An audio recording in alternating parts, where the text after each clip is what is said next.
आज शेवटचा श्रावण सोमवार, त्यामुळे आम्ही निघालेलो आहेत आमचे कुलदैवत विटे तालुका पंढरपूर या ठिकाणी आलेलो आहे। हा मंदिराच्या आसपासचा परिसर आहे। आज शेवटच्या श्रावण सोमवारामुळे या ठिकाणी गर्दी भरपूर आहे। सगळे भक्तगण आलेले आहेत। हे आहे मंदिर। हा मंदिराचा भव्य परिसर आणि भव्य असे हे मंदिर आहे। आतमध्ये देखील मी दाखवेन तुम्हाला। हा आसपासचा परिसर आहे। मंदिराच्या बरोबर समोर हा भला मोठा दीपस्तंभ देखील आहे आणि हे मंदिर भीमा नदीच्या काठी असल्यामुळे प्रसन्न असं वातावरण आहे।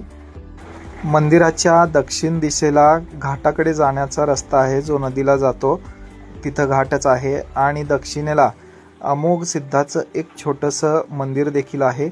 त्यानंतर मी आतमध्ये आलेलो आहे। आतमध्ये पालखीचा सोहळा सुरू आहे।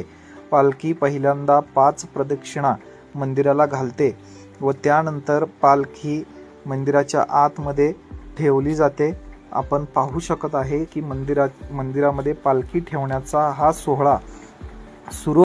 मंदिराच्या गाभाऱ्यामध्ये मंदिराच्या समोर उत्तर दिशेला भुताळ सिद्ध आहे व यानंतर आम्ही भुताळ सिद्धाचं देखील दर्शन घेतलं व निघालो आम्ही पुळूजला।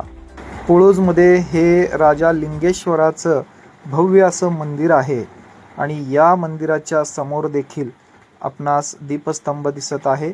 लिंगेश्वर मंदिराच्या समोर पार्किंगसाठी देखील खूप मोठी जागा आहे। चला जाऊया आतमध्ये। हा आतमधला परिसर आहे। आतमध्ये प्रवेशद्वारातून गेल्यानंतर आपल्याला मंदिर दिसत आहे। मंदिरामध्ये 4 शिवलिंग आहेत। आतमध्ये गेल्यानंतर आपल्याला दिसू शकेल मंदिराचा भव्य असा परिसर आहे। हा आहे नंदी। या नंदी महाराजापासून आपल्याला आतमध्ये जावं लागतं व त्यानंतर हे जे आहे हे स्वयंभू लिंग आहे। आतमध्ये पूर्ण प्रवेश नाही। त्यानंतर छोटी छोटी मंदिरं आहेत। घृष्णेश्वराचं आहे, विठ्ठल रुक्मिणीचं मंदिर आहे, त्यानंतर श्रीरामाचं मंदिर आहे, त्यानंतर आपल्याला अष्टभैरव, काळभैरव हे देखील या ठिकाणी दिसेल। हे देखील लिंग आहे।